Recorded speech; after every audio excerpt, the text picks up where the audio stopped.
ठीक है, चलो गुड इवनिंग बच्चों। आज हम लोग त्रिकोणमिति का बेसिक चीज के बारे में क्या करेंगे, अध्ययन करेंगे। बेसिक चीज त्रिकोणमिति शुरू कहाँ से होता है उसके बारे में से शुरू करते हैं और जानते हैं किसके बारे में, त्रिकोणमिति के बारे में। किसके बारे में, त्रिकोणमिति के बारे में जानेंगे।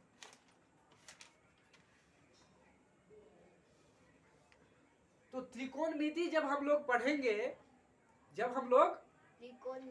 पढ़ेंगे तो सबसे पहले त्रिकोणमिति पढ़ने के लिए हम लोगों के पास त्रिभुज का अध्ययन होना आवश्यक है। तो त्रिभुज को हम लोग दो तरह से विभाजित करते हैं। पहला प्रकार जो है वो है भुजा के आधार पर त्रिभुज को विभाजित करते हैं और कोण के आधार पर त्रिभुज को विभाजित करते हैं। भुजा के आधार पर त्रिभुज को 3 भागों में विभाजित करते हैं और कोण के आधार पर भी त्रिभुज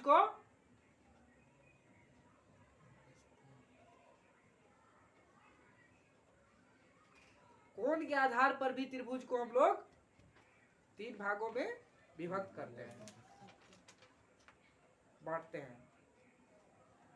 समझ गए?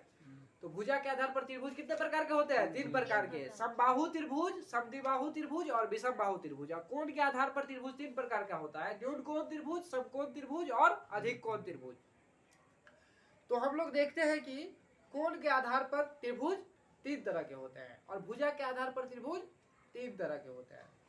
ठीक है, ये त्रिभुज के 2 मेन प्रॉपर्टीज है। मेन प्रॉपर्टी त्रिभुज का मेन विशेषता क्या है? उसके पास 3 क्या होता है? भुजा होता है और 3 कोण होता है और 3 उसका क्या होता है? शीर्ष बिंदु होता है। 3 भुजा, 3 कोण, 3 शीर्ष बिंदु। अभी जो हम पढ़ने जा रहे हैं वो एक विशेष प्रकार की त्रिभुज के बारे में अध्ययन करेंगे, जो कि जिसका नाम है समकोण त्रिभुज, जिसको अंग्रेजी में हम लोग राइट एंगल ट्रायंगल बोलते हैं। जिसको अंग्रेजी में क्या बोलते हैं? Right angle triangle. क्या बोलते हैं? Right angle triangle. समकोण त्रिभुज का परिभाषा क्या है? तो समकोण त्रिभुज का परिभाषा है वह कोण जिसका एक कोण का मान 90 डिग्री हो और बाकी 2 कोण न्यून कोण हो, उसे समकोण त्रिभुज कहते हैं। उसे क्या कहते हैं? समकोण त्रिभुज कहते हैं। तो सबसे मेन बात त्रिकोणमिति पढ़ने के लिए जो पूरा का पूरा त्रिकोणमिति है वो समकोण त्रिभुज पर आधारित है। पूरा का पूरा त्रिकोणमिति समकोण त्रिभुज पर आधारित है। तो सबसे पहले हम लोग समकोण त्रिभुज बनाएंगे। क्या बनाएंगे? समकोण त्रिभुज बनाएंगे।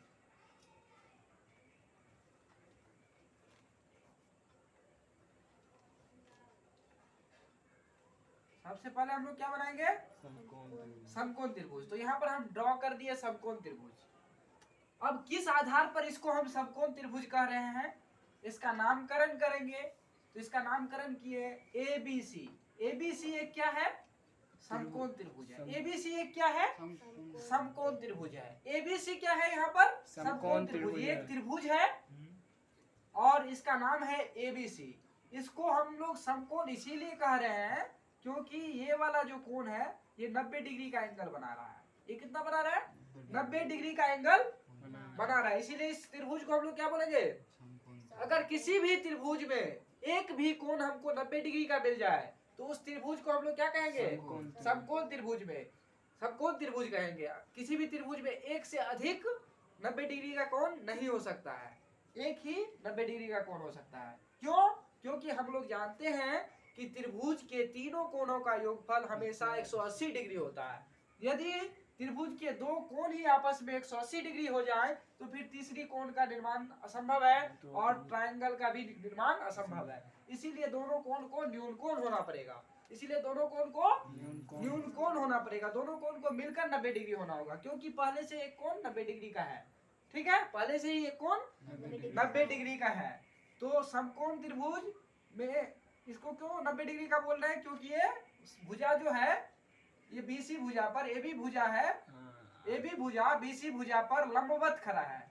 तो 90 डिग्री का कोण हमेशा जब कोई भी चीज सीधा एकदम स्ट्रेट खड़ा रहता है तो हम बोलते हैं वो उस पर कितना डिग्री का एंगल पर खड़ा है? 90 डिग्री का एंगल पर खड़ा है। या दूसरी भाषा में उसको बोलते हैं लंबवत खड़ा है या तीसरी भाषा में उसको बोलते हैं समकोण पर खड़ा है। क्या बोलते हैं? समकोण पर खड़ा है। और उसी बात को इंग्लिश में बोलेंगे राइट एंगल बना रहा है, राइट एंगल क्रिएट कर रहा है। क्या चीज कर रहा है? राइट एंगल क्रिएट कर रहा है। ये बी साइड जो है बीसी साइड पर राइट एंगल बना रहा है, समकोण बना रहा है। क्या बना रहा है? समकोण बना रहा है। क्या बना रहा है? समकोण बना रहा है। तो ये अगर 90 डिग्री का कोण हुआ तो ये दोनों कोण क्या होगा? न्यून कोण होगा। लेकिन ये दोनों कोण हम लोगों को पता नहीं है। ये दोनों कोण हम लोगों को पता नहीं है। हम लोग इसको मान लेंगे थीटा। क्या मान लेंगे? थीटा। और इसको मान लिए फाई। इसको क्या मान लिए? फाई। इसको मान लिए थीटा और इसको क्या मान लिए? फाई। ये समकोण त्रिभुज, ये कोण मालूम नहीं है और ये कोण मालूम नहीं है। लेकिन ये मालूम है कि थीटा प्लस फाई कितना होगा? थीटा प्लस फाई कितना होगा? थीटा प्लस फाई होगा 90 डिग्री। थीटा प्लस फाई कितना होगा? 90 degree. Theta plus phi 90 degree क्यों होगा? क्योंकि एक 90 डिग्री और ये दोनों मिलकर 90 डिग्री होगा, तभी त्रिभुज के तीनों कोणों का योगफल 90 डिग्री होगा। समझ में आ रहा है बात? एकदम क्लियर, स्पष्ट रूप से समझ में आ रहा है कि नहीं? हाँ। तो अब त्रिकोणमिति जब हम लोग पढ़ते हैं तो त्रिकोणमिति, ये थीटा और फाई क्या है इसके बारे में थोड़ा सा जान लेते हैं। क्या चीज के बारे में जानेंगे? थीटा और फाई। ये कोण को हम लोग ए और बी, एक्स और वाई न मानकर हम लोग क्या मान लिए? थीटा और फाई। तो जब हम लोग त्रिकोणमिति में पढ़ते हैं तो हम लोग कोणों को मानने के लिए हम लोग theta, phi, alpha, beta, gamma इत्यादि जैसे लैटिन अक्षरों का प्रयोग करते हैं। लैटिन अक्षरों का प्रयोग करते हैं। जैसे हम लोग अंग्रेजी में ABCD पढ़ते हैं, हिंदी में क ख अ आ पढ़ते हैं, उसी तरह लैटिन अक्षर, लैटिन शब्द के ये अक्षर है। लैटिन एक भाषा है, उसका ये क्या है? अक्षर है। ठीक है। उसका इस्तेमाल हम लोग गणित में करते हैं कोणों को मानने के लिए, कोणों को मानने के लिए, कोणों को मानने के लिए। मान लीजिए ये कोण और ये कोण हमको पता नहीं है, तो ये कोण को हम मान लिए थीटा है और ये कोण को मान लिए फाई है। तो त्रिकोणमिति में थीटा और फाई मान लिया जाता है। क्या मान लिया जाता है? थीटा और फाई मान लिया जाता है। अल्फा भी मान सकते हैं, बीटा भी मान सकते हैं, लेकिन यहाँ पर हम थीटा माने हैं और क्या माने हैं? फाई माने हैं। थीटा माने हैं और क्या माने हैं? फाई माने हैं। अब हम बात करते हैं त्रिकोणमितीय अनुपातों का। किसका बात करते हैं? त्रिकोणमितीय अनुपातों का। त्रिकोणमितीय अनुपातों की संख्या 6 है। त्रिकोणमितीय अनुपातों की संख्या 6 है। वो त्रिकोणमितीय अनुपात है, पहला साइन। पहला क्या है? साइन। दूसरा कोसाइन। दूसरा क्या है? कोसाइन। तीसरा क्या है? टेनेजेंट। तीसरा क्या है? टेनेजेंट। क्या है बाबू? टेनेजेंट। चौथा क्या है? कोसेकेंट। क्या है? कोसेकेंट। आप लोग इसको उतार लीजिएगा, कोसेकेंट। और पांचवा क्या है? सेकेंड। पांचवा क्या है? सेकेंड। और छठा क्या है? कॉटेजेंट। छठा क्या है? कॉटेजेंट। ये 6 चीज क्या है? ये 6 त्रिकोणमितीय अनुपात है। ये 6 क्या है? त्रिकोणमितीय अनुपात है। त्रिकोणमितीय अनुपात है। 6 क्या है बाबू? त्रिकोणमितीय अनुपात है। तो यहाँ पर हम लोग साइन ही क्यों लिखते हैं?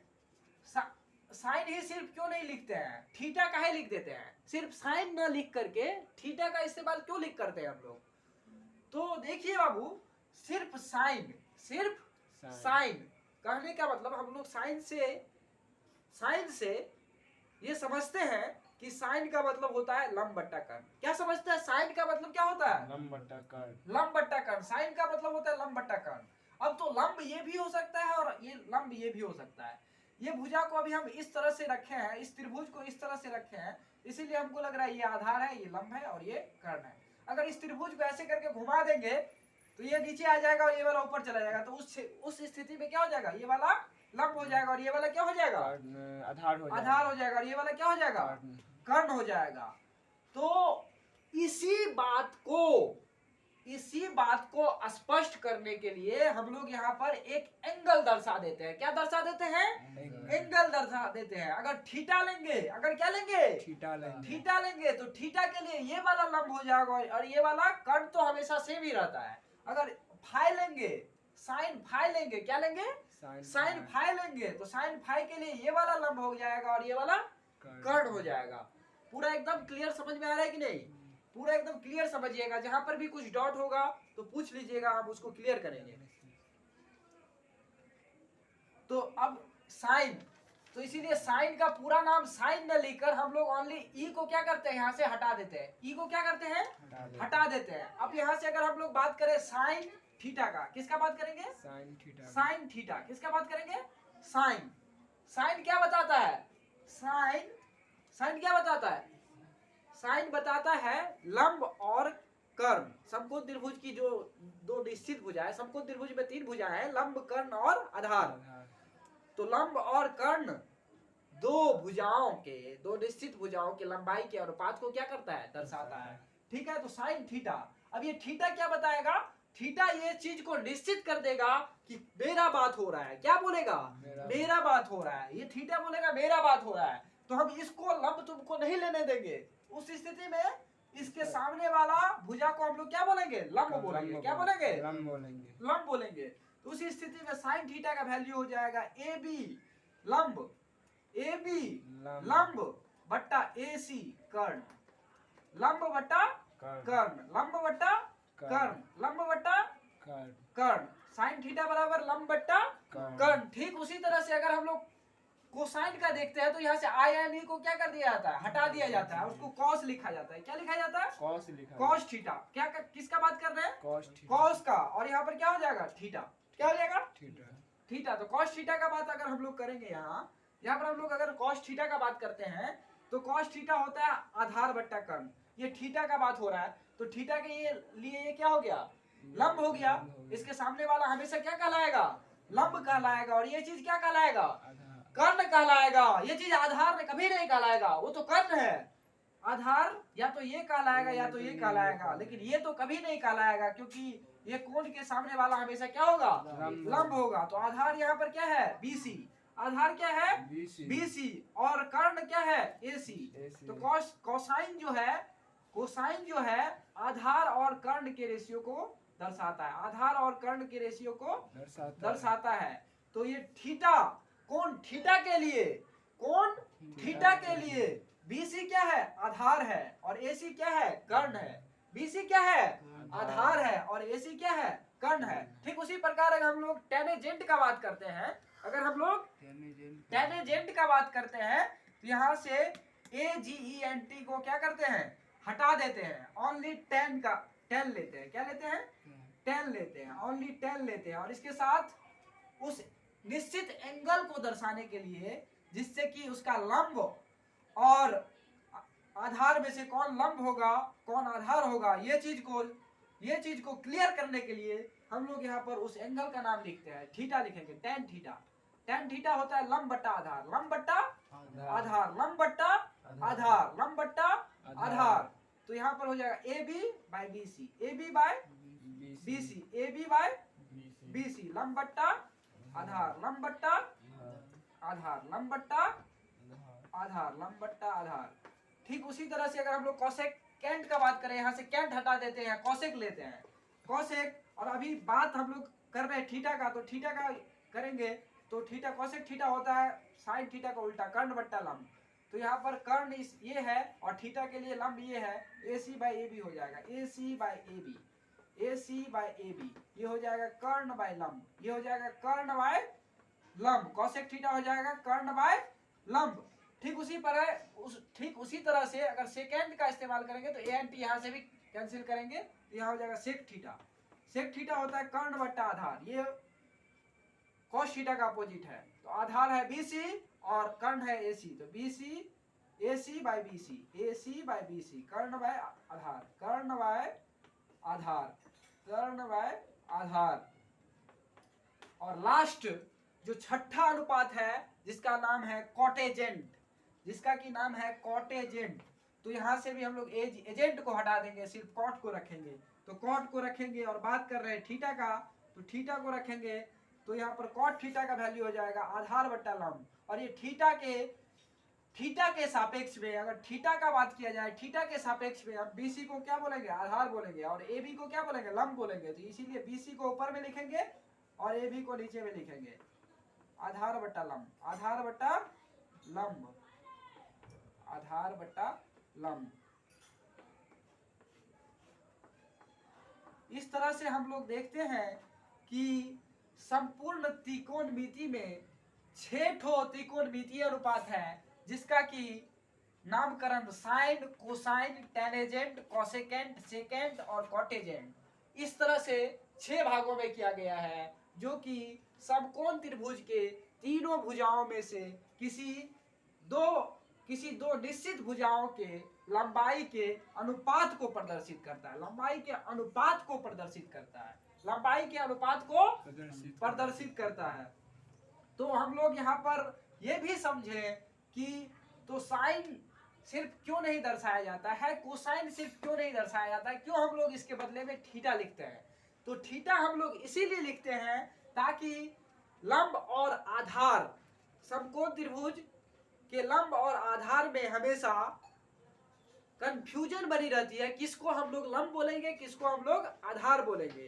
तो ये कोण ही हमको उस चीज को क्लियर करती है कि किसको, इसको आप आधार बोलिए, इसको आप लंब बोलिए। ये एंगल जो जिस एंगल को हम लोग लेंगे उस एंगल का सामने वाला हमेशा समकोण होगा, लंब होगा। लंब होगा। और कर्ण 90 डिग्री के अपोजिट में जो भुजा स्थित होती है, जो कि समकोण त्रिभुज की सबसे बड़ी भुजा होती है, वो हमेशा तो कर्ण रहेगी। कर्ण तो हमेशा कर्ण ही होती है, कर्ण हमेशा कर्ण ही होती है, कर्ण में कोई चेंजेस नहीं होता है, क्योंकि चेंजेस सिर्फ समकोण त्रिभुज की दो जो न्यून कोण है उसी में चेंजेस होती है। जो 90 डिग्री का कोण है, समकोण है, उसी के वजह से तो इसका नाम समकोण त्रिभुज है। यदि इस कोण में कोई परिवर्तन नहीं होता है, ये कोण हमेशा 90 डिग्री का होता है और इसका सामने वाला भुजा हमेशा कर्ण ही कहलाता है। भुजा कौन सी दो भुजा में कंफ्यूजन देखा जाता है, लंब और आधार। और इस लंब और आधार के कंफ्यूजन को मिटाता कौन है, दूर कौन करता है, तो थीटा और फाई। अगर हम लोग यहाँ पर साइन थीटा लिए, यहाँ पर क्या लिए बाबू, साइन थीटा लिए, तो लंब बट्टा कर्ण आया। तो ए बी लंब हो गया, इसके लिए सामने में है, और ए सी कर्ण हो गया। अगर हम लोग साइन थीटा ना लेकर यहाँ पर अगर हम लोग साइन फाई लेते हैं, क्या लेते हैं, साइन फाई लेते हैं। देखिए बाबू, अगर साइन थीटा लेकर हम लोग क्या लिए, ना लेकर साइन फाई लिए, तो ये साइन फाई के लिए इसके सामने वाला एंगल हो गया आपका, सामने वाला साइड हो गया बीसी। तो यहाँ पर लंब कौन कहलाएगा, बीसी कहलाएगा। उस स्थिति में यहाँ पर क्या हो जाएगा, बीसी हो जाएगा, वहां पर क्या हो जाएगा, बीसी क्या हो जाएगा, लंब, और कर्ण क्या हो जाएगा, एसी। कर्ण क्या हो जाएगा, एसी हो जाएगा। BC by AC, sine phi बराबर बीसी बाई एसी, लंब बट्टा कर्ण। अगर हम बात करेंगे फाई का, तो उस स्थिति में ये वाला क्या हो जाएगा, लंब, और ये वाला कर्ण। अगर थीटा का बात करेंगे तो ये वाला हो जाएगा लंब और ये वाला आधार। अगर हम लोग फाई का बात करेंगे तो ये वाला लंब और ये वाला आधार। और कर्ण तो हमेशा क्या रहेगा, कर्ण हमेशा कर्ण ही होती है। समकोण त्रिभुज की ये भुजाएं हमेशा समान ही रहती है। ये दोनों भुजा का नाम में परिवर्तन होता है, कभी ये लंब बनता है, कभी ये आधार बनता है, कभी ये लंब बनता है, कभी ये आधार बनता है। कैसे हम लोग इस चीज को दिखाते हैं, तो ये चीज को क्लियर कौन करता है, कोण। जिस कोण को लेते हैं उसके हिसाब से। इसीलिए हम लोग को कोण को दिखाना पड़ता है, सिर्फ त्रिकोणमितीय अनुपात को दर्शाने से काम नहीं चल पाता है। इसलिए हम लोग कोण को भी दिखाते हैं, साइन थीटा लिखते हैं, कॉस थीटा लिखते हैं। तो ये बात इसीलिए हम बताएं कि अगर आप लोग को कोई भी पूछे साइन और थीटा, साइन और थीटा ये आपस में कैसे जुड़े हुए हैं, तो साइन और थीटा के बीच में ना तो कोई प्लस का चिन्ह है, ना माइनस का चिन्ह है, ना गुना का चिन्ह है, ना भाग का चिन्ह है। ये साइन से थीटा बधा हुआ है, साइन से थीटा बधा हुआ है। ये थीटा, ये कोण का साइन बता रहा है, ये कोण का क्या बता रहा है, साइन बता रहा है। लंब बट्टा कर्ण बता रहा है। थीटा कोण का क्या बता रहा है, लंब बट्टा कर्ण बता रहा है। ये साइन थीटा पूरा एकदम क्या है, एकदम बधा हुआ है। क्या है, बधा हुआ है, बधा हुआ है। थीटा से साइन क्या हुआ है, बधा हुआ है। ना इसके बीच में गुना का साइन है, ना इसके बीच में भाग का साइन है, ना प्लस है, ना माइनस है। ये क्या है, बधा हुआ है। अब क्या है, बधा हुआ है। और थीटा, थीटा का क्या बता रहा है, लंब बट्टा कर्ण को बता रहा है, लंब बट्टा कर्ण को। तो ये थीटा के अनुसार लंब ये हो गया, कर्ण ये हो गया। तो इसीलिए इसी चीज को दिखाने के लिए हम लोग यहाँ पर थीटा का इस्तेमाल करते हैं। समझ गए बात को? क्लियर, एकदम पूरा क्लियर है बात। तो यहां पर हम लोगों ने देखा कि त्रिकोणमितीय अनुपातों की संख्या 6 है। त्रिकोणमितीय अनुपातों की संख्या 6 है। Sine, cosine, tangent, cosecant, secant, cotangent, ठीक है। और ये चीज को अब हम लोग समकोण त्रिभुज में थोड़ा कंफ्यूज हो जाते हैं कि किसको लंब माने और किसको आधार माने। जहां पर इस चीज के कंफ्यूजन को कौन दूर करता है? जो दो न्यून कोण होते हैं, समकोण के अलावा और समकोण त्रिभुज में दो न्यून कोण होते हैं, तो जो न्यून कोण का बात करेंगे वही न्यून कोण इस कंफ्यूजन को दूर करेगा कि भाई मेरा बात हो रहा है अभी, तो मेरे सामने वाला को आपको लंब बोलना होगा। मेरा बात हो रहा है अभी, मेरे सामने वाला को आप लंब बोलिएगा। क्या कि हम, मेरा बात हो रहा है तो हमको आप लंबा बनाइए, मेरे सामने वाला को आप क्या बोलिए, लंब बोलिए, ठीक है। और कर्ण तो हमेशा फिक्स होता है, निश्चित होता है। समझ आ रहा है बात? क्लियर। तो ये बात हो गया। तो इसीलिए हम लोग डायरेक्ट इस तरह से नहीं याद करके हम लोग डायरेक्ट याद कर लेते हैं। ये कॉस थीटा, माने थीटा के लिए अगर बात किया जाए कोण का, तो आधार बट्टा कर्ण होगा। आधार ये हो जाएगा, कर्ण। इसको थोड़ा समझना होगा आपको। बात पूरा एकदम क्लियर है, कोई दिक्कत नहीं है। तो इसीलिए हम लोग क्या याद करते हैं? साइन थीटा बराबर लंब बट्टा कर्ण, कॉस थीटा बराबर आधार बट्टा कर्ण, tan थीटा बराबर लंब बट्टा आधार, कोसेक थीटा बराबर कर्ण बट्टा लंब, सेक थीटा बराबर कर्ण बट्टा आधार, कॉट थीटा बराबर आधार बट्टा लंब। देखिए एस माने साइन, सी माने कॉस और टी माने tan। Sign theta, cos theta, tan theta. इसको हम लोग यदि शॉर्ट में याद करना चाहें तो इसके लिए एक ट्रिक है, जो कि है लाल कक्का। क्या है? लाल कक्का। क्या? लाल। तो इसीलिए हम लोग इसको क्या करेंगे, अब ये चीज के बारे में आप लोग क्लियर समझ गए। अब हम लोग क्या करेंगे, अब हम लोग देखेंगे कि ये तो बहुत क्या होता है, बच्चे लोग इसमें कंफ्यूज हो जाते हैं। साइन थीटा में लंब बट्टा कर्ण बोलेंगे ना, कर्ण बट्टा लंब बोलेंगे ना, आधार बट्टा कर्ण, छह एक जैसा लगने लगता है। छह क्या लगने लगता है? एक जैसा लगने लगता है। इसी चीज को, इसी कंफ्यूजन को दूर करने के लिए हम लोग, जो बच्चे बहुत ज्यादा अभ्यास करते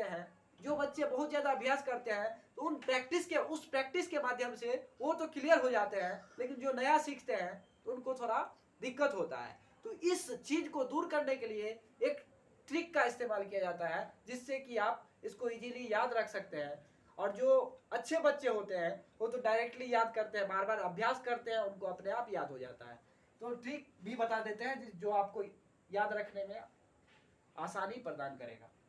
तो देखिए साइन थीटा लंब बट्टा कर्ण, साइन थीटा एस का मतलब साइन थीटा कॉस थीटा और tan थीटा। ये शुरू में हम लोग इस तीनों का बात करेंगे, और इस तीनों का फॉर्मूला को हम लोग लाल कक्का से याद रखेंगे। लाल कक्का। साइन थीटा क्या होगा? पहला नाम साइन थीटा का, तो लाल कक्का। यहां से ऊपर वाला एल ले लेंगे, नीचे वाला के ले लेंगे। लंब बट्टा कर्ण। कॉस थीटा, यहां से दूसरा ऊपर वाला दूसरा ले लेंगे, नीचे वाला दूसरा ले लेंगे। ए ले लिए ऊपर वाला दूसरा, और नीचे वाला दूसरा ले लिए के। दूसरा का नाम है, तो दूसरा ऊपर वाला भी ले लेंगे, दूसरा नीचे वाला भी ले लेंगे। तो इसीलिए साइन थीटा बराबर हो गया एल बट्टा के लंब बट्टा कर्ण, और कॉस थीटा बराबर हो गया ए बट्टा के आधार बट्टा कर्ण। ठीक उसी प्रकार जब हम लोग tan थीटा का वैल्यू पता करेंगे, तो तीसरा ले लेंगे, ऊपर वाला भी तीसरा और नीचे वाला भी तीसरा। तो tan थीटा का मान अगर पता करेंगे तो ऊपर वाला तीसरा कहने का मतलब ये L ले लेंगे, और नीचे वाला तीसरा का कहने का मतलब ये A ले लेंगे। तो यहाँ पर आपका tan थीटा बराबर हो गया लंब बट्टा आधार, tan थीटा बराबर हो गया लंब बट्टा आधार। तो इस लाल कक्का ट्रिक के माध्यम से हम साइन थीटा, कॉस थीटा और tan थीटा के मान को इजीली याद रख सकते हैं। Sine theta, cos theta, tan theta, ये तीनों याद रखेंगे sign theta cos theta tan theta. तो साइन थीटा लाल कक्का एल बट्टा के लंब बट्टा कर्ण, कॉस थीटा लाल के बीच में ए होता है, कक्का के बीच में के होता है। तो ये लाल कक्का का स्पेलिंग आपको थोड़ा याद करना होगा, लाल LAL और डबल KA कक्का, ठीक है। तो के लंब, तो यहाँ पर ए के नीचे वाला का बीच में के आता है, ऊपर वाला के बीच में ए, तो इसलिए कॉस थीटा का मतलब हुआ आधार बट्टा कर्ण, और टेन थीटा का मतलब हुआ लास्ट वाला ए, लास्ट वाला एल और नीचे का लास्ट वाला ए, तो लंब बट्टा आधार। ठीक उसी प्रकार और जो बाकी बचे हुए तीन त्रिकोणमितीय अनुपात हैं उनका नाम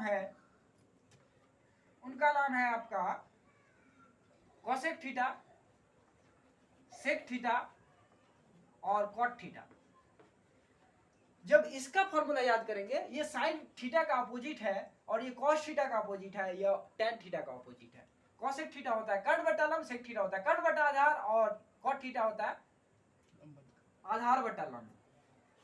तो इस चीज को हम लोग ठीक के माध्यम से याद रखने के लिए उसी चीज को जो याद की है, लाल कक्का, लाल नीचे में कक्का, लाल नीचे में कक्का, तो इस बार क्या करेंगे, कक्का को ऊपर उठा देंगे, कक्का को ऊपर लिख देंगे और नीचे में लाल को लिख देंगे, कक्का बट्टा लाल।